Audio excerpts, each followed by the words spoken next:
Poštovani gledatelji, dragi prijatelji podcasta Na tankom ledu, dragi ljubitelji hokeja na ledu, dobrodošli u epizodu 24 treće sezone. Evo nas polako na kraju ove doista prebogate hokejaške sezone, prepune uzbuđenja, prekrasnih trenutaka, sjajnih utakmica, fenomenalnih turnira, liga, svega što zapravo jedan ljubitelj hokeja može i poželjeti.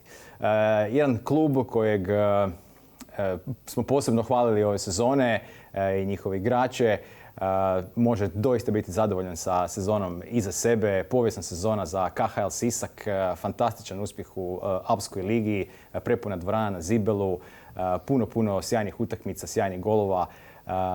Evo, nešto više o tome. Naravno, danas sa mojim gostima napadač Nikša Jurić i predsjednik kluba Marko Kajgana. Dobrodošli. Hvala. Hvala tebe, hvala na pozivu. Marko, evo te na vrućem stolcu. Konačno, mislim da si ti nakon Džebe, nakon Janjeta, sljedeći, i prvi je bio Luka Jarča, doduše ne kao predsjednik, već kao sportski direktor, tada isto Siska. Ti si sad sljedeći rukovodeći, da, skupi ih sve. Da. Jesi spreman? Jesam spreman, stvarno mi je drago da sam ovdje i htio bih zahvaliti tebi i svim našim gledateljima koji nas prate, navijačima, a opet bih htio se vratiti na tebe i na Petra i zahvaliti vam stvarno na cijeloj sezoni i za tu energiju koju unosite u taj prenos, jer ja svaki put kad dođem doma sa utakmice idem ponovo gledati, jer opet ima nešto i u vama dvojici, zašto me to gura da pogledam opet? Ja, sad si me tu iznenadio. Ovo nije bilo uopće planirano, nema scenarija, ovdje su samo statistike i moja pitanja. Hvala ti, jako si ljubazan. Pa evo, ja mogu odmah reći da je, i pretpostavljam, zapravo siguran sam da govorim i njegovo ime, uživali smo u svakoj utakmici. Meni osobno stvarno na neki način je ostvarenje sna. Nisam nikad radio prijenose uživo, biti dio te atmosfere, te stvarno fantastične priče u Sisku i zapravo surađivati sa svima vama baš je bilo jako dobro i mogu samo reći bravo za sve i za cjelokupnu organizaciju, a mi smo uživali. Baš smo se lijepo igrali. Nadam se da smo svi uživali, mislim stvarno jesmo tako da.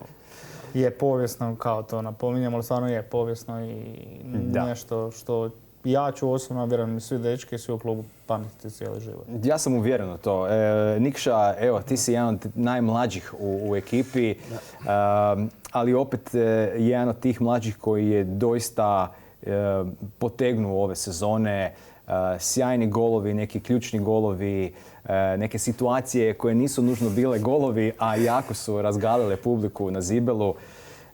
Pa ajmo ovako krenuti. Prvo, prije Siska igrao si u North American Hockey League za St. Cloud Norseman. Kako je uopće došlo do toga da ćeš doći u Sisak? Kako se to dogodilo? Završio sam sezonu u Americi i nekak smo i trener i ja odlučili, tost on je zapravo rekao da bi me htjeli nazad, ali pod nekim suludim uvjetima, ne znam. Šta to znači? Šta recimo spada pod sulude uvjete? Trebao sam platiti sam svoj transfer tamo, doći na ljeto na kamp, platiti kamp i onda se kao još zapravo izboriti za poziciju.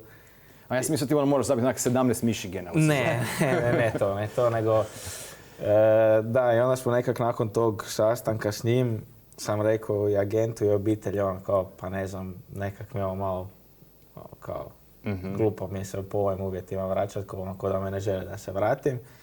I onda smo zaključili da bi bilo najpametnije da negdje se vratim u Europu igrat. I onda se sam zabavljam u hokeju, da nije da sam pod tolikim nekim ludim pritiskom i sve, tako da smo, taman kak smo to nekak svi zaključili da mi je to najpametniji korak, mi se Luka javio, jer sam ljeto prije isto trenirao s njima i on me pitao samo kao koji su tebi životni planovi dalje. Ja sam rekao pa iskreno sad taman razmišljam, nemam pojma kaj radim sljedeće sezone. I on je rekao kao hoćemo se sjesti popričat malo i tako je krenulo sve i ne znam, odmah smo jedan i drugi rekli kao da nam je ovo nekak najbolja opcija. Njemu drago da ima mene mladog u ekipi, meni malo sam nazad doma nakon ne znam koliko godina, tako da Sigurno. Sve. Sigurno. Inače si iz Zagreba? Da. Ok, koji kvart? Centar. Centar. Znači Trg Bana Jelačića. Tamo iza konja. Ne baš toliko, ali u Žerjavića još. A, Žerjavića, ok. Dobro, znači super. Dobro. Marko, općenito proces dolaska novih igrača, kako to se funkcionira? Koliko si ti uključen u to, koliko Luka, koliko Josh, kako to funkcionira? Luka i Josh su tu aktivirani što se tiče sportskog dijela. Ja tu sa Lukom najviše pričam ovaj financijski dio. Ko šta, koliko možemo, šta nam je, ajmo reći, dozvoljeno po nekakvim našim budžetima, tako da tu oni mene kontaktiraju. Ja iskreno, što se tiče sportskog nekakvog dijela, ne ulazim toliko. Naravno da ih uvijek tražim nekakav video ili nešto, nisam baš toliko nezainteresiran, uvijek mi to zanimljivo pogledati jer oni to imaju svaki dan. Ja nemam taj pristup, to me ne zanima me toliko, ali lijepo mi je to vidjeti, uvijek se zanimam, tako da pogotovo kad je nekakav strani igrač, import, onda se zanimam jer to je stvarno, imate velik krug tih igrača, onda morate doslovno paziti na svaki detalj, pa onda oni mene objašnjavaju, tako da, evo, toliko sam ja uključen većinom ugovora i evo, to je nešto što je moj dio posla što se tiče dovođenja novih igrača. Ali da, ima ih stvarno puno i velim tu Luka i Josh stvarno imaju puno posla. Detalji odlučuju, doslovno detalji. Da. Ovakvog igrača koji nam više paše, koji nam manje paše, za šta. Imate neka igrači koji bi koristili cijelu sezonu, ali možda u play-off ne donosi tako prevagu jer nisu individualno dobri, ali za ekipu su opet super. Tako da velim, to sam pustio njima, ali pratim. A reci mi, kad su u pitanju ovako mladi igrači, osobito recimo naši hokejaši koji su počeli ovdje u našim klubovima, pa možda otišli vani pa se vratili, tak, njihov status kakav je otprilike, kakva je bila ideja sa njima, da li ih odmah gurnuti u vatru, da li ih postepeno uvoditi, što uopće očekivati? Recimo, na primjer, od Nikše, jer koliko sam ja uspio vidjeti ovako po svemu što smo pratili, na neki način je iskočio od tih mladih. Jer tu su bili i Matko i Luka. Da. Je, stvarno iskočio. Iskreno kad dolaze tako neko mlad, doće ih i ove godine nekoliko, ne očekujete puno stvarno. Moraju se adaptirati i opet nekima je to prva sezona u seniorskom hokeju. Dok igrate stvarno ja uvijek napominjem, Talijani imaju stvarno starije momčadi kad gledate nekako prosjek godina. I onda ne očekujete puno. Sad kod Nikše, ono što se meni svidilo, što ja mogu reći da mi se svidilo je to što ima tu borbenost. I stvarno, ja sam rekao, on ima jednu ulogu od mene za iduću sezonu i on to mora ispuniti, a to je ta borba za svaki pak i mora, iskreno rekao sam mu da mora nadomjestiti Čanu. Da.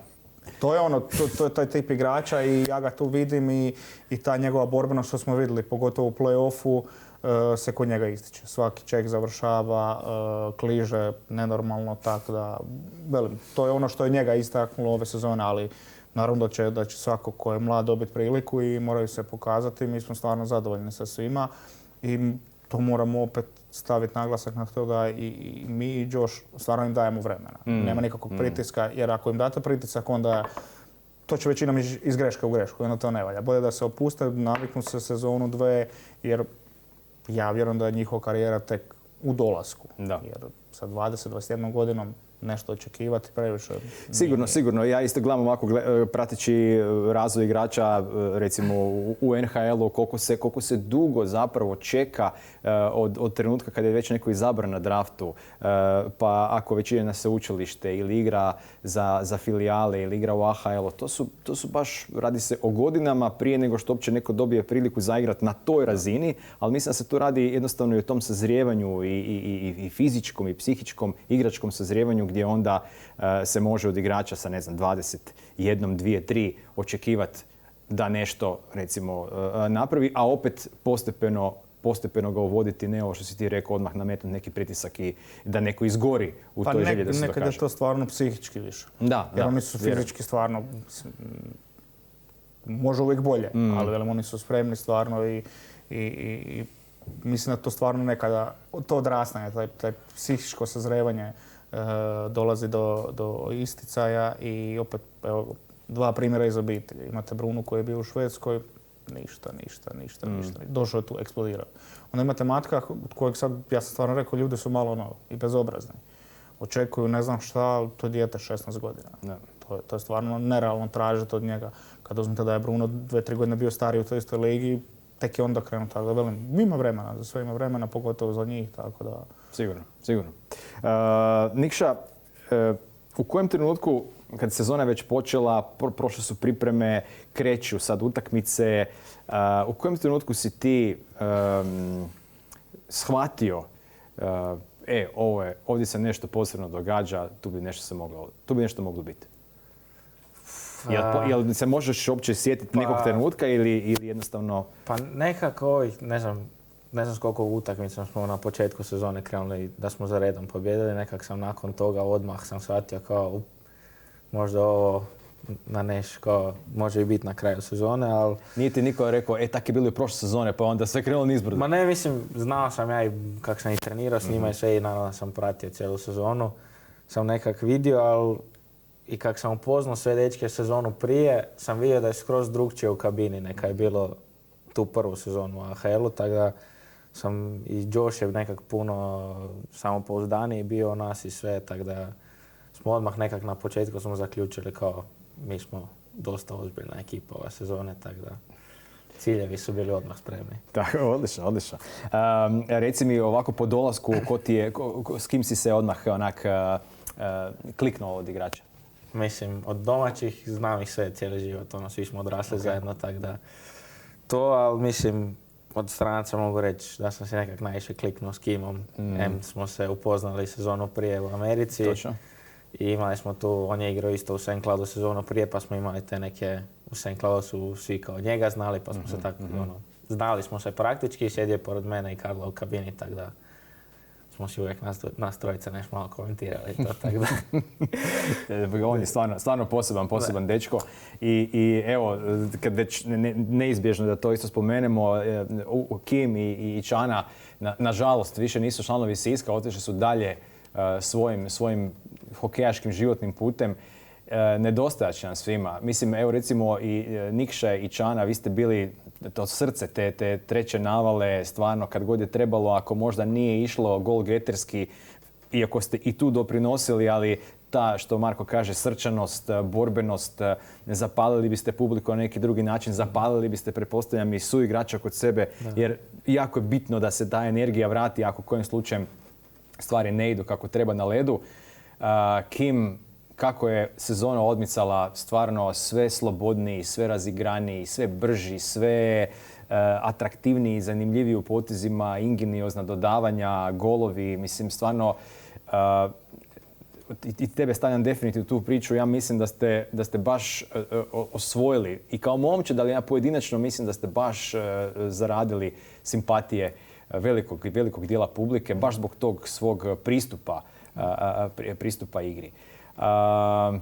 Znači, Čana i Kim, to smo se i čuli smo se i ranije i komentirali smo i plakali smo se na telefonu jedan drugome. Jel se zna možda gdje su otišli? Pa mislim za Čanu, koji je sljedeći korak? Ja sam uvijek subjektivan oko Čana, to je kod bio da predsjednik, ja sam tu 5 godina već oko kluba i kad je Čana prvi put došao u Sisak i to je stvarno onak nešto subjektivno od mene, ali to je za mene najveći gubitak jer to je on. Tako, ali velim drago mi je zbog njega jer ostvario svoj životni cilj koji ima već par godina u planu i mislim da je to ispred svega. Tako da on je dao našem Sisku sve što je mogao. Stvarno, kad smo bili nigdje, nitko i ništa, on je došao tu sa još par dečki i napravili su stvarno jedan lijep projekat, jer to se može nazvati projekat sad nakon 5 godina i zato treba vremena i odricanja i velim. To je nešto što će vjerojatno biti zauvijek zapisano u klubu oko tih par dečki, ali napominjem opet, drago mi je da se ostvario svoj životni cilj. On je u Canberri trenutačno igra, ja pratim svaku tekmu, tako da... Ja isto gledam tu i tamo na Lead Prospects, mislim, ja stalno svaki put, svako jutro, pogotovo vikendom otvaram to, tako da, velim, to je, ali za Kima... Hoće ostati u Europi i ide negdje opet... Koliko sam ga ja shvatio, mislim da se vraća nazad u Koreju. U Koreju. Da, toliko sam i ja iskreno čuo nekakve priče. Čujemo se ja i on isto. Zezancije više, ali stvarno prirastao i nama srcu, mislim svi dečki stvarno, ali prvi put sam imao nekakav doticaj stalni sa tim dijelom svijeta, tom kulturom i to je onak, za mene je zapanjujuće takva kultura, takva smirenost opet i velim, nadao sam se cijelu sezonu da će ono u jednom trenutku eksplodirati, stvarno se to desilo. Master runda, ajmo reći drugi dio master runde i taj cijeli playoff stvarno eksplodirao. Po meni je Marijuš, mogu reći slobodno, nas je golgeterski i bodovno vodio kroz taj master rundu, dok je Kim to radio u playoffu, tako da mislim da smo jako dobro pogodili sa Kimom, odnosno sa svim strancima, ali velim, problem je sad što opet koliko gledatelji znaju, ne znaju taj sistem bodovanja stranaca u ligi gdje pa je pod novinom, da, mislim da ne znaju sada svi. I Kim i Marijuš i Tjaš ove godine nose 4 boda u rosteru, od mogućih 16 na jednoj utakmici, tako da imali smo Nejca 4, Larionova 4 i onda ste imali ovu trojicu po 2, tako da smo mi tu bili sigurni. Sad, nažalost, morali smo se nekoga riješiti, odnosno kazati daljnju suradnju. Odluka je pala na Kimu, tako da, evo, nažalost, velim, da se mene pita. Da. Ma mislim, svi bi ostali stvarno, ono, posebna energija bila i rekli bi današnji klinci vibe, ali vibe je bio stvarno super u kabini i kad dođemo, ono, stvarno nije ni bilo ni problema, nešto.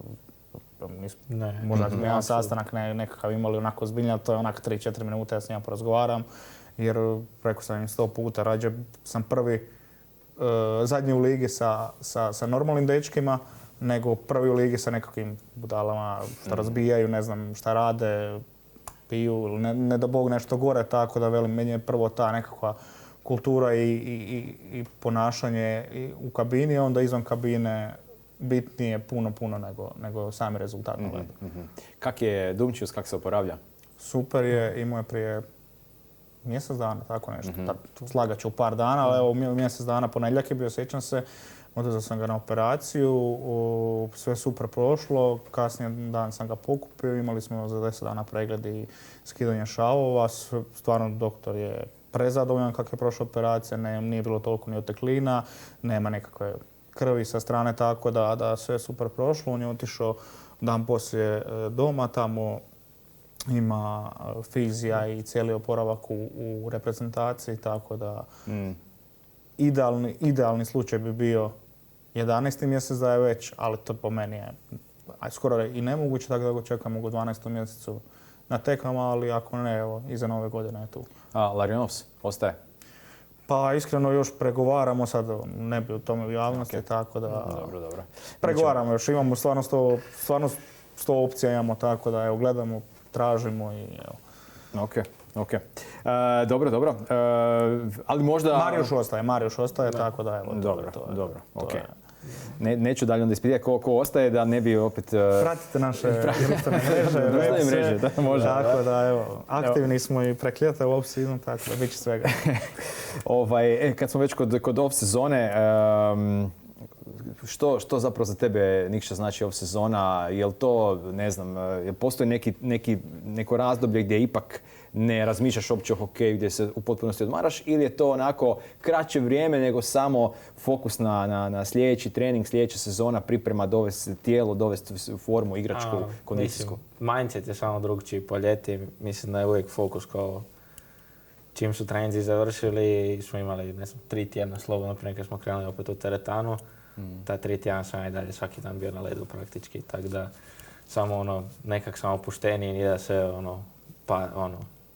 nije da nakon treninga idem doma, odmaram se i to, nego odem s dečkima na nogomet, košarku, sve te stvari, tako da samo je mindset drugčiji, ali mislim da čim je sezona završila da je odmah fokus se prebacio na sljedeću sezonu. Znaš što me zanimalo, ne znam, ali mislim da to nisam pitao nikoga, a stalno mi se to vrti po glavi. Na zagrijavanju je uvijek nogomet. To sam primijetio i u rukometu, isto je nogomet, mislim da je to ima veze i sa koordinacijom, ali primijetio sam i ne samo vi, nego i druge ekipe. Zašto baš nogomet? Ima neka fora, ima neka konkretna... Mislim da nema neka sad znanstvenost iza toga, mislim da je tako je krenulo, neko je to pokrenuo i sad svi, mislim, svaka hokejaška ekipa za koju sam ja ikad čuo i vidio igra nogomet. Mislim, ja mogu si otprilike predočiti cijelo tijelo radi, noge, ruke, definitivno zagrijavaš se tako kroz neku igru. Jasno mi je to. Zamišljam šta bi tu još moglo funkcionirati. Ne znam, mislim da je nama samo zabavno, tako da mislim da je do tog najviše. Treba potiče na Modrića, ne? Možda malo ovako frizura. Malo sam bolji od njega, ali... 10. sezona Alpske lige jubilarna.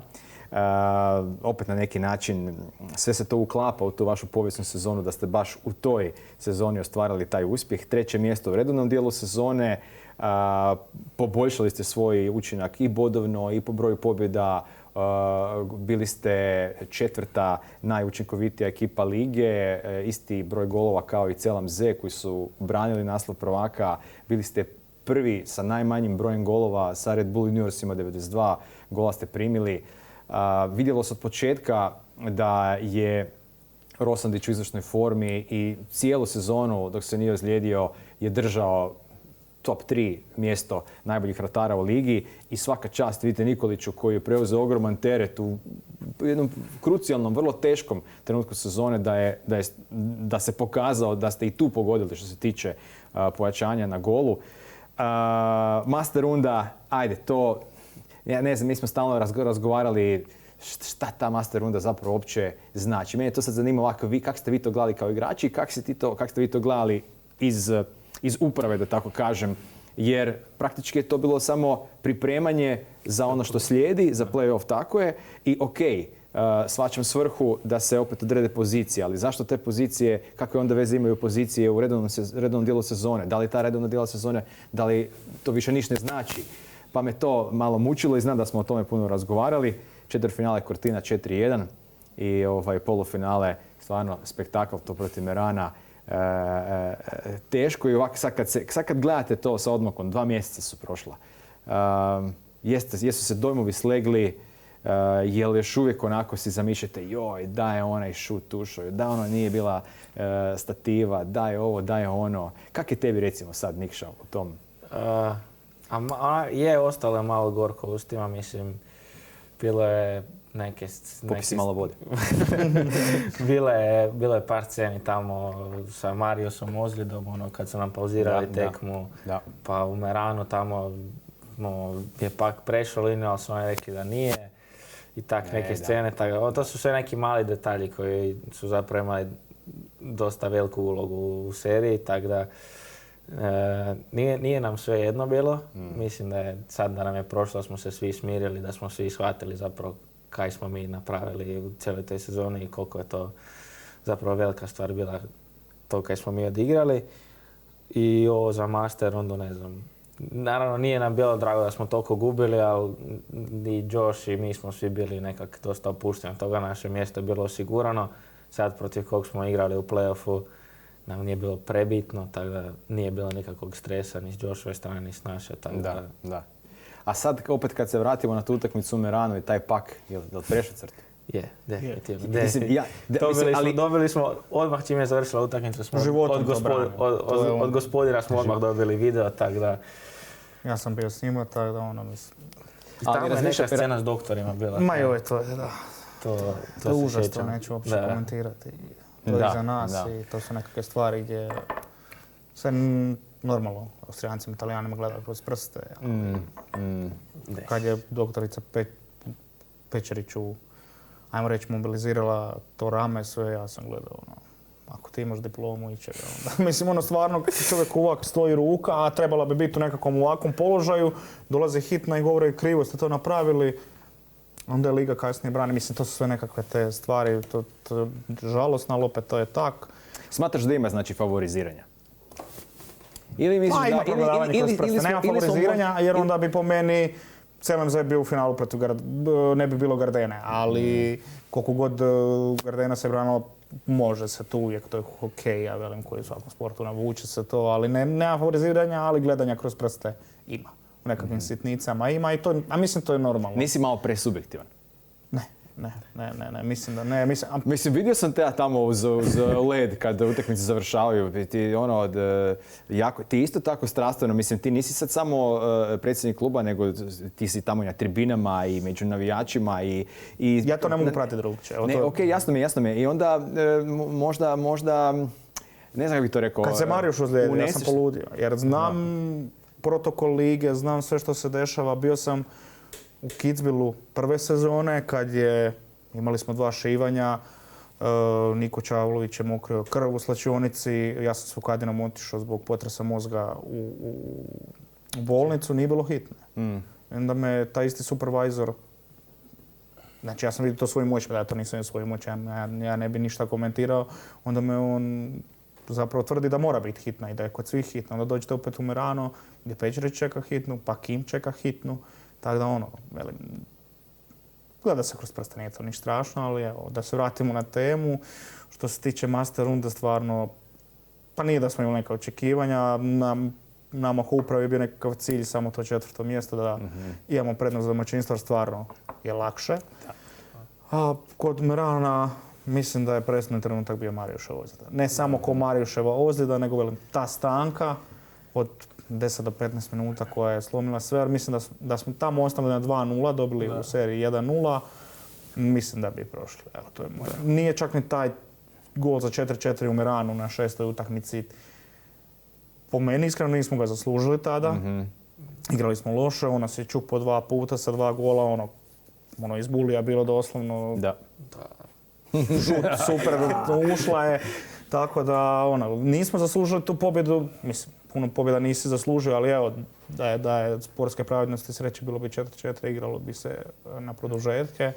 Ali evo, mislim da je presudni trenutak bio Marijuševa ozljeda. Ne samo da smo izgubili kao Marijuša, kao figuru i to sve, nego psihički su pali 10 minuta. Ja sam bio tamo pored bande, trčao hitna, tablete, njegovi papiri, sve to. Sa supervizorom onda isto rasprava i to sve. Gdje supervizor čak kaže da se može igrat, ali glavni sudac Hlavati ne dopušta. Mislim da smo tu ostali na 2-0 ili 2-1 nekakvu pobjedu. Isto tako mi se čini, ispravite me ako griješim, Nikša, kako vi ste imali, s jedne strane ste imali i sreće tijekom sezone jer nije bilo nekakvih većih ozljeda, duljih izostajanja. Ok, kasnije, druga polovica sezone, znamo, Nik Malenica je morao prestati. Otišao je Panasenko, njega bi se isto kratko dotaknuo, ali vas u jednom trenutku vas je baš pokosila. I Viroza je ušla u slačionicu, više ne znam šta je bilo, pa ok, i Marius se ozlijedio, nekako se, pa Vili se ozlijedio. Baš se nekako u tom vrlo, vrlo osjetljivom trenutku sezone se puno toga poklopilo. I kako vi u tom trenutku reagirate, mislim, sigurno utječe na vas, malo vas izbaci iz ritma. Malo, blago rečeno. Marius se prvi ozlijedio, jel da? Da, Marius je, mislim, Marius koji nas je vodio, mislim da ima najviše bodova u play-offu za nas u tom trenutku i fakat je bio jedan od glavnih igrača tijekom cijele sezone. Naravno nije lako kad se takav igrač ozlijedi i onda mislim da je bilo lakše za njega reagirati nego za Vilija, ali hvala Bogu je bio Vito totalno spreman za tu situaciju, tako da za Mariusa smo svi odmah sa Joshom razgovarali da se očekuje od mene i za Vrškog se malo više odmah očekivalo jer treba neko nadoknaditi to kad Dinam Mareus fali. I onda, sljedeću tekmu nam se Vili ozlijedio i svi smo bili dosta nervozni kad je Vito ulazio, ne kao da je Vito loš golman, daleko od toga, nego samo hladan golman u tak bitne situacije dolazi i veliki pritisak na njega. Ali mislim, kapa dole čovjeku, sve je poskidao i cijelu seriju nas je vadio iz nekih ludih situacija, ima neke lude obrane. Ima i on svoje greške, naravno, voli se on zaigrat s pakom, ali stvarno, kapa dole, odreagirao je bolje neka i kod nas zamišlja da će reagirati, tako da... Da, je, briljantan je bio, apsolutno. Jedan od faktora koji vas je također ove sezone obilježio, krasio je bila ta publika u dvorani. Svaki, opet kažem, eventualni nekakav pad, možda koncentracije, forme unutar utakmice, nekakva crna rupa, ili čak kad ste zapeli u tim teškim razdobljima, kad se znalo da smo na klimim nogama, puno igrača ozlijeđeno, bolesno, tak, ljudi su, čini mi se, dolazili još u većem broju i još se više punila ta dvorana, Marko. Ja uopće ne znam više kako su se ta mjesta koja su, ta donja mjesta s kojih se slabije vidi, i to je bilo sve puno. Znam da ste počeli govoriti o tome da bi se stavili neku tribinu tamo iza onog gola ispod semafora. Mislim, evo, reklo mi je par ljudi na Zibelu, zašto ne spomenete više publiku na Zibelu? Ja baš mislim da kroz ovako i naše emisije uvijek spomenemo barem malo koliko je to, kako ste vi kao klub na neki način i digli opet taj grad i publiku na Zibelu i koliko je ona vas također dizala, gonila. Evo, sad smo imali svjetsko prvenstvo u Švicarskoj i ako ste gledali jednu utakmicu Švicarske, to je stvarno, oni su sve onak posloženo, sve u redu, te tribine su onako ko Lego kockice, sve super uredno, ali konstantno, navijanje, skandiranje, baš prekrasno i podsjetilo me to. Da, Montreal. Da, Montreal, da. Ma to okej, to je već ono, opet jedna druga razina. Ali ovo što je bilo u Sisku stvarno je bilo nešto izrazito posebno i evo, je to bilo, koliko ste, kak si ti to sve doživio? Pa mislim to je bilo... A ti si bio isto tako dio svega toga. Da, to je bilo planirano. To je bilo planirano, stvarno, jer ja i dečki koji se malo bavimo tim društvenim mrežama, marketingom oko kluba i organiziranjem samih utakmica, to nam je stvarno bio cilj ove sezone. Rekli smo, moramo je napuniti. Kako god moramo je napuniti, ali cilj prije svega je bio zadovoljiti te navijače. Ne samo kroz njihov sportski dio, to su oni zasluženi, ja ne mogu uzeti ni palicu, ni pak, ni ništa. Tako da smo mi sve ove popratne događaje napravili isključivo radi ljudi da... Ja sam odrastao u Sisku, znaš da sam 50 metara od starog klizališta i koliko sam god bio nogometaš, stvarno se je išlo na to klizalište i klinac i s dečkima i curama i gledalo se tekme kad je god bila. Kad sam god bio u mogućnosti, sam opet odrastao i bio u Zagrebu, tako da vikendom se uvijek išlo na tekme. Tako da, to nam je bio cilj da vratimo nešto nazad, nešto tom gradu, jer ja ga stvarno volim, to je moj grad i kad gledate sve što je zadesilo, ja sam mlad, ne mogu toliko toga reći, ali stariji će vam reći šta su sve proživjeli u tom gradu i taj grad je jednostavno propadao i sad evo, malo to sve ide na neku bolju razinu, stvarno, ali kažem, htjeli smo vratiti nešto, da se ljudi osjećaju sretno, da idu na te utakmice, da ne samo, sad će muž ostavi ženu doma i ide na tekmu. Ne, ajmo i tu ženu privući, ajmo i tu djecu, ajmo te unuke, ajmo to sve privući, da to bude nekakva lijepa obiteljska atmosfera. Da bude onako u Premier Ligi, kad vidiš da stvarno svi generacija, svi se šalove. Stvarno jako puno djece imamo na utakmicama i to nam je presretni smo s time i kažem, to je bio cilj. Mislili smo da smo ga čak prerano ostvarili na Adventu, kad je bio 26.12. i Štefanje. To je onak, moj mate me zove poslije utakmice i plaće. Mislim, dobili smo, šta mi sad plaćeš. On je bio toliko sretan da on plako mene na telefon i rekao, mi smo to napravili i onda smo se bojali šta će sad biti do play-offa, hoće biti prazna, hoće ajmo reći, već smo osigurali to nešto, ali nije, stvarno smo napravili sve. Vi ste cijelu sezonu ste nekako bili rame uz rame po posjećenosti sa CLMZ-om, tamo isto super atmosfera. Koliko su otprilike sad brojke onako, kad ste rezimirali sezonu što se tiče posjećenosti, koja je bila prosječna, koja je bila... Prosječna, fulaću, 1654, 74, tako nešto. Cel je tu na oko 1900. Tako da. I Asiago je tu bio dosta vrijeme, Alpari, onda sam shvatio, Asiago je pik sezone u blagdanskoj doba. Turističko su mjesto, imaju klizanje tada, tako da stvarno su tad napravili taj nekakav pik sezon gdje bilo, ja mislim, na jednoj utakmici 3000 ljudi. Da.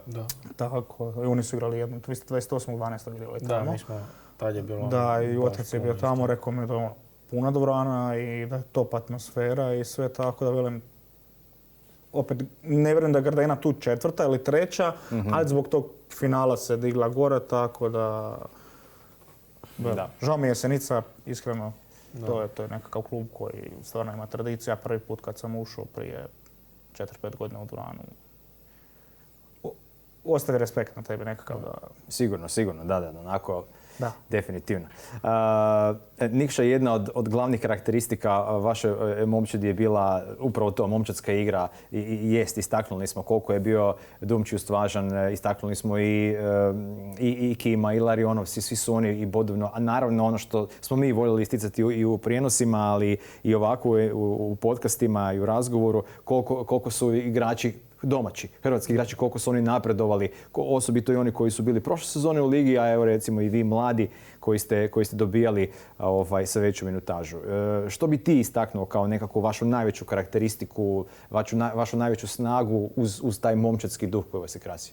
Mislim da, definitivno smo velika obitelj jedna bila i to ste isto više puta spomenuli. Prvu sezonu kad su igrali su imali Briera, Bronte, dosta leka koji su imali 50 bodova i onda sljedeći nakon njih je imao 20. Ove sezone se vidi da smo svi bili, dobro ne baš svi, ali bilo puno više pojednakosti, tako da više ko ekipa igrali.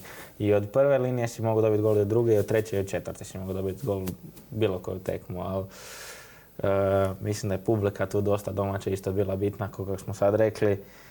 To, ne znam, meni je užasno pomoglo na početku sezone, gdje nisam imao baš najviše samopouzdanja, ono kao trebaš se i ti naviknuti na seniorski hokej, onda neku najmanju sitnicu napravim i publika poludi. I odmah me to nekak, na svakom intervjuu mislim da sam ove sezone rekao da je ono, da kad čujem publiku da sam bio spreman kroz bandu se zaletit kaj se mene tiče, tako da užasno nam je to pomoglo, ali da, nekako, baš smo bili obitelj i to smo i isto svi dečki sad komentiramo kao nikad nismo bili u ovakvoj ekipi gdje smo si bili svi tak dobri, gdje nije ono da se sam vidiš na treningu i gotovo. Da ne želiš vidjeti dečke do kraja dana, nego ono, nakon treninga idemo na kavu, idemo na ručak, idemo na nogomet, ne znam kaj se, stalno se družimo i fakat smo obitelj. Tako da, to nije isto kao u drugim ekipama, to je definitivno. To se vidjelo stvarno u svakoj utakmici, ali ovako iz razgovora s vama u ovoj mix zoni između trećina na kraju utakmica vidi se koliko ste uvijek jedan uz drugog, jedan za drugog. Ovo je bila jedna od sitnica tijekom sezone, jer se sjećaš možda tih situacija. I ja se recimo konkretno sjećam koliko je to, naravno, takve situacije uvijek dodatno još nabruse publiku, jer evo, hokej je jednostavno takav sport gdje su takve stvari moguće. Čisto. Da, mislim, kako ste svi, mislim, ja sam od početka sezone saznao da će se to desiti u nekom trenutku. Bilo je samo vrijeme. Zato što to je, kao, poznaješ sebe toliko da... Poznajem sebe i mislim, vi svi navijači, ti si više puta spomenuo, čim je neš bilo ispred gola, ja sam bio glavni i ja i Završki jako volimo pričati na ledu, tako da je bilo vrijeme kad će se neš desiti, ali sam ja uvijek govorio, roditelji nisu bili oduševljeni tim, naravno, ali sam odmah rekao kao kad se tučem se doma. Nema teoretske šanse da ću iskoristiti svoju šoru negdje vani, kao bez veze, sam nabrijem njihovu publiku. Da. I ova situacija, ne znam, Marius je zabio gol i neki napad je bio i taj igrač me gurnuo na njihovog golmana i ja sam pao na gol. Ja, dobro, bez veze, kao bespotrebno. I on je meni, dok sam ja na ledu bio, me primio za nogu i krenuo me navlačiti. Ja gledam, kaj ti izvodiš, niš mi nije bilo jasno. I kako sam se ustao, sam ga gurnuo i on je mene nazad gurnuo i krenuo sam odmah razmišljati kao, ovo bi mogla biti sad dobra situacija da se potučem, kao, sam da ne dobim batine, ali i da sam dobio batine bi publika poludila, ja sam uvjeren. I onda je, ne znam, tak, pitao sam kao, hoće se tuć, on je rekao da i onda je krenuo. Jedino kaj sam još razmišljao je bilo, hvala Bogu, nisam skidao rukavicu jer imam mrežicu gospodin, tako da to je jedino kaj je prošlo kroz glavu. Nakon toga sam rekao sam trpaj koliko možeš. Meni je to u glavi trajalo 15 minuta, zapravo je bilo 15 sekundi, tako da ono... Da, stvarno, po meni jedan od trenutaka baš nas zibelo konkretno taj tvoj fight i pobjeda i reakcija publike i sve što je ostavio. Kad je pao sam pogledao, dignem glavu gore, vidim publika je poludila i onda još vidim Čanića, Završkog i Slovinca koji dolaze na brijan i daju petice, tako da to sam rekao svima to cijelu godinu komentirao. Kad se desilo, ja u tom trenutku, znači niš mi nije prolazio kroz glavu, puls je bio na 250 vjerojatno. Bio sam spreman, ne znam kaj sve ne napraviti u tom trenutku. Prepostavljam, mislim, jer iz kabine gore, by the way, hvala što ste ju lijepo zatvorili na početku sezone, ali bilo je glasno i iz kabine, prepostavljam da je sa leda to nestvaran doživljaj. Suludo, mislim. Osjetiti tu vibraciju. Vibracija je bila luda. Mislim, tijekom cijele sezone je bila takva vibracija, u tom trenutku fakat je bilo suludo. Ja sam se sjeo, da se smirim napokon u boksu i onda su svi krenuli se derat Nik Šegorić. Ja sam opet, ovak sam se tresao cijelo vrijeme, kao kaj se tu dešava. U životu kad nisam doživio, vidio sam to na Medveščakovim utakmica kad je bilo, ali da se zapravo to meni dešava je bilo suludo, san. Da. Baš. Napravili ste stvarno veliku stvar, vrhunska stvar, što za grad, što za hokej. I ti si rekao zanimljivo vratiti gradu, Marko.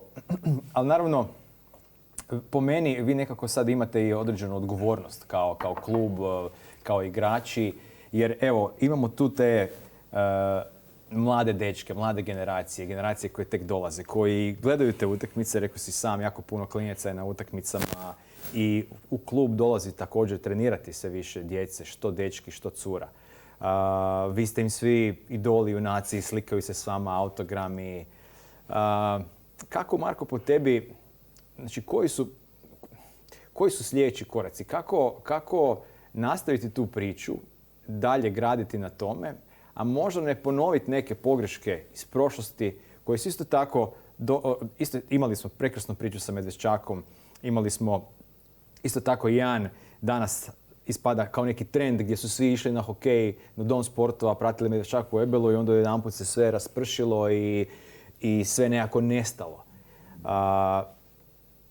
Bilo bi stvarno šteta, blago rečeno, kada bi se nešto tak slično dogodilo u Sisku, da nekako možda poletite i onda izgubimo nekakvu kontrolu. Kako to ne napraviti, odnosno kako ići dalje, graditi? Pa ja mislim da iskreno Medveščak je imao samo jednu grešku, a to je financijska. I to je zapravo prva i glavna osnova od kud sve kreće. Tako da ako mi ostanemo, a sigurno da ćemo ostati, to je plan za idući ne znam koliko sezona, u ovoj ligi s ovim financijskim budžetom, mislim da tu nema nikakve bojazni oko toga. Medveščak je opet marketinški i što se tiče, ajmo reći, omladinskog tog nekog pogona, po meni radio dobar posao. Imali su i neću da marketing, to možemo, stvarno su napravili nešto što je ostalo za povijest, ali što se tiče samog omladinskog pogona, pa mislim da su oni i dalje radili na tome, stvarno Medveščakova škola i u to vrijeme mogu reći sada stvarno što pokazuju rezultati na jednom zavidnom nivou za Hrvatsku i taj put treba pratiti. Naravno, ne treba iskakati iz tog financijskog nekakvog okvira. Naš plan je i bio kada smo ulazili u Alps i već tamo od IHL-a da domaći dečki, odnosno Šišćani, trebaju se razvijati za što bolji hokej. Naravno, to im morate ponuditi. Sad, hvala Bogu, imaju leda, jer Sisak nije nikada imao u svojoj prošlosti tu mogućnost da napravi takav neki iskorak, tako da morate toj djeci ponuditi, znači, termine leda. Kvalificirano osoblje, znači trenere sa pravim CV-om, čak trenere i izvana, jer u Hrvatskoj je to malo područje i stvarno nijedan Hrvat trener, da sad ne izrazim se krivo, nije čak imao ni pristup ili nekakvog i vremena, ali opet hokej nije na takvim granama da neko živi od hokeja u Hrvatskoj. Tako da su sve to njima nekakvi drugi poslovi uz naknade i stvarno mogu skinuti kapu ne samo svojim trenerima, nego svim trenerima osoblju u stvari u Hrvatskoj koji se brine oko hokeja, jer to je stvarno za jedan respekt, jer uvijek se odvaja nešto. Je to bilo financijski, ili to bilo vremenski, ili to bilo sve nekakve druge privatne stvari koje ostavite da bi otišli na taj led sa tom djecom, tako da je nama stvarno cilj dati toj djeci što više, pa evo, daj Bože da se to isplati i da nam oni vrate to nazad i da za 3, 4, 5 godina vidimo što više. Ne treba to biti Sišćani, da me neko može iz Zagreba neko doći trenirati kod nas i da se to razvija i da on postane sa 17, 18, 19, 20 godina možda igrač naše alpske momčade. Da. Jesi zadovoljan sa odazivom, sa interesom djece, sa brojem djece koja se javlja? Da. To je stvarno... Imao sam nekakav plan oko toga još prije godinu i pol, dve, bude se povećavala brojka, ali nisam uopće zamislio da to može biti tako. Da ćemo imati 85 djece u maloj velikoj školi. To mi je stvarno onak, mislim da prije ulaska u Alpsu imali smo 40-50. I to je stvarno, nije sad kad gledate to, ali to su djeca koje treniraju svaki dan. Dođe, prođe tu uvijek neko, odustane, ili mi imamo i školu klizanja prvi mjesec i tako da... Prezadovoljan sam, stvarno sam prezadovoljan. Imate i Kulikova, trenera koji... Šta? Suigrač. Da, zanimljiv, mislim, za njim vidio sam malo neke isto videa na društvenim mrežama, sviđa mi se kako objašnjava pojedine neke tehničke stvari i pretpostavljam da jako puno može toga ponuditi klincima. Je, stvarno i klinci su upoznali neke nove metode, načine rada, što je njima bilo... Pa sam pokazati koliko djeca vole hokej, koliko su zagrizli je... Termine dvorane ne možemo dobiti, naravno, stalno. Ne možemo biti jedini, tu ima i Siscija, tu i klizački klub i opet nekakvi eventi koji se dešavaju po dvorani i vidjeli smo da nam fali termina.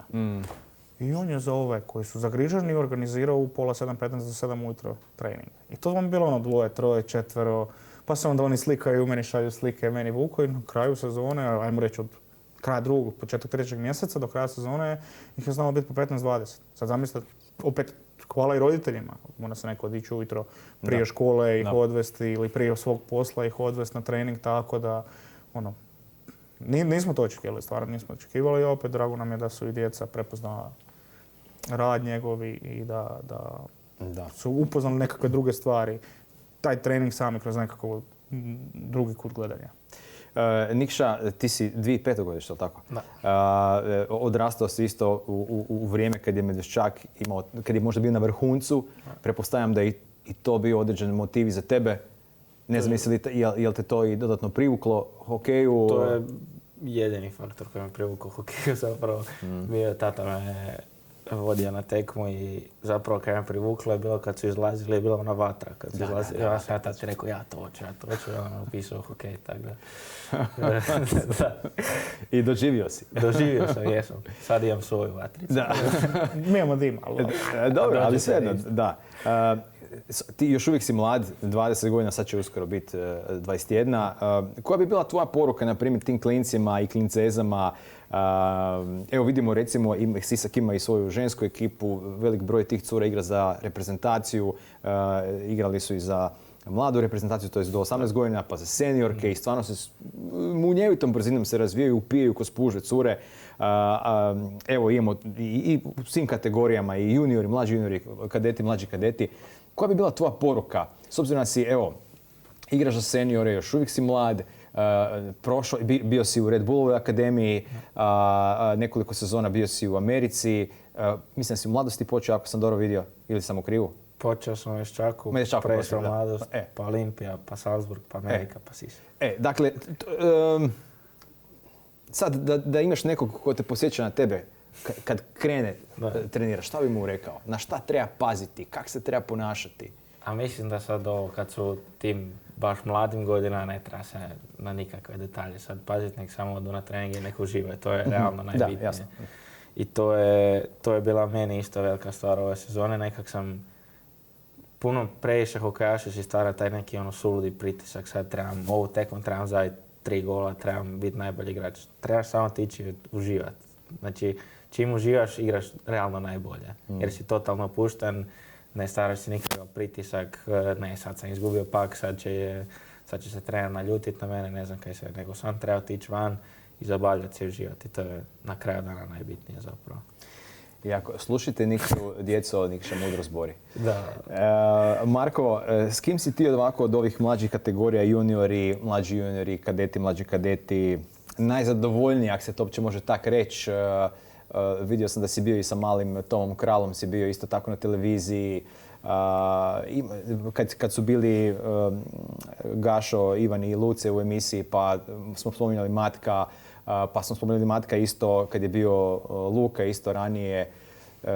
Jel ti se neko od tih mlađih naraštaja, neko od igrača onako ističe da ti se čini, vidiš ovdje imamo sad nekog talenta kojeg treba čuvati, paziti i dalje odgajati da jednog dana možda zaigra za Pa iskreno prvu ne bi htio stvarno, to se još djeti, ne bi htio nikog isticati, jer vjerojatno će on evo gledat pa će ona biti ovaj... Da. Svi ste dobri. Da, Svi ste ne, dobri. stvarno, mislim, ako ću kog isticati, to je stvarno onda ta, ajmo reći, neka kadetska sada ekipa. To su oni mlađi kadeti koji su osvojili prvi povijesni naslov u mlađim kategorijama. To mi je stvarno ona jedna ekipa. Mislim, ne da očekujemo puno što Nikša rekao, stvarno oni trebaju, ja velim uvijek prvo ih treba odgojiti za nekakav njihov daljnji razvoj i rast i nekakav život. Jer ja opet, kao što sam nije rekao u kabini, to je meni prvo, to je ono što ja gledam. Ali mislim da ta ekipa, to je ona, ajmo reći, prva generacija koja je pod krilom. Da. To je stvarno ekipa dok su, na primjer, naši mlađi juniore u godištu nemamo, tek sad dolaze. Oni nisu imali tu privilegiju da su od prvih dana u dvorani, oni su bili na otvorenom klizalištu, pa na betonu i tako.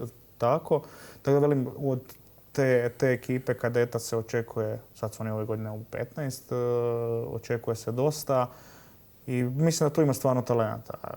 Sad kad bi nekog istaknuo, stvarno bi bio lud, ali mislim da Gašin mali je... Evo, ne, samo ću njega. Evo, mislim da stvarno ima talenat. Ma da, apsolutno. U Sisku možda ne. Stvarno za područje Siska, evo, to je ono što je meni. Jer Josh ga je gledao i on je igrao sa 2 godine starijima. I kad je mi rekao da ne može vjerovati, jer opet i niže je rastom, a toliko je dominantan u nekim stvarima. Tako, evo, njega i to je to, neću okay. stvarno. Ali da, ja se slažem s tom, ne treba nikog posebno isticati jer je bitno je zapravo imati tako organizirane uzraste koji će na neki način crpiti motivaciju, željeti napredovati baš zbog toga da bi jednog dana bili Ma i oni su stvarno klapa. Oni, mislim da čak pola ih ide u istu školu, isti razred. Stalno su zajedno, vidim da stvarno druže se i kad dođu na tekmu. Ja i jedino zamjeram, ne gledaju tekme toliko, oni se više zuje, snepići, nešto, neke svoje nove ludosti. Da, male palice, to im je to im je vrh, ali velim, to će doći s godinama sve. Da. To će doći s godinama i drago mi je da se druže, drago mi je da odrastaju skupa i da nema ni svađe ni nekakve gluposti. Evo, tako. Je, lijepo.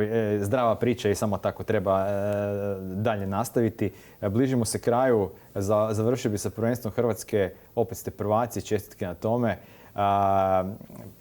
Na neki način ste se iskalili na mladosti nakon ispadanja u Alpskoj ligi i onda je došla mladost, ni kriva ni dužna. Ali Zagreb se pokazao vrlo dostojan protivnik s obzirom da ipak je velika razlika u i broju utakmica i kvaliteti utakmica koje ste igrali, koji su oni igrali, ali je bilo zanimljivo finale. Je, bilo je.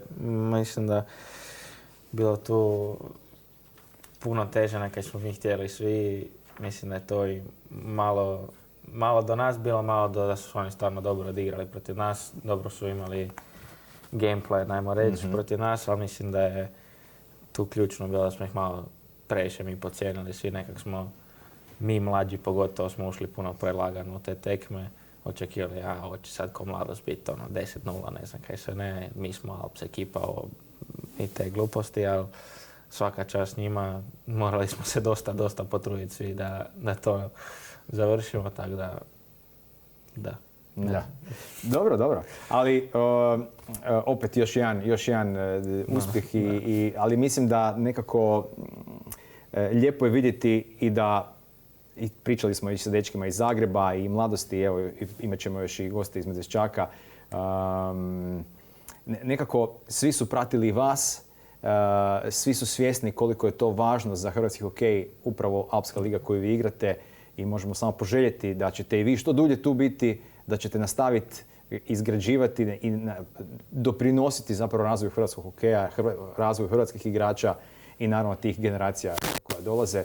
Za kraj, Marko, evo nekakav onako plan za iduću godinu. Continental Cup, nešto dečki iz Zagreba rekli da ćete prepustiti njima da igraju. Da, prepustili smo njima, mislim da su čak jučer ili prekjučer izašle skupine, ako se ne varam u Talinidu.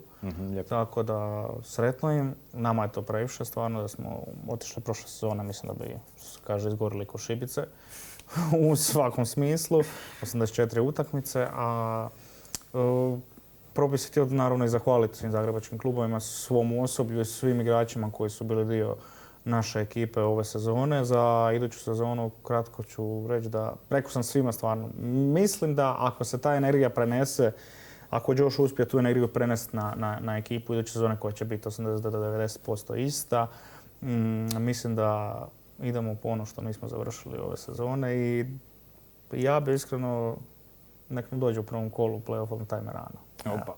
To je moja želja jer moraju jedno puknuti, moraju jednom izgoriti, oni moramo im vratiti za sve crna mačka naša, ali evo, to mi je želja, to mi je.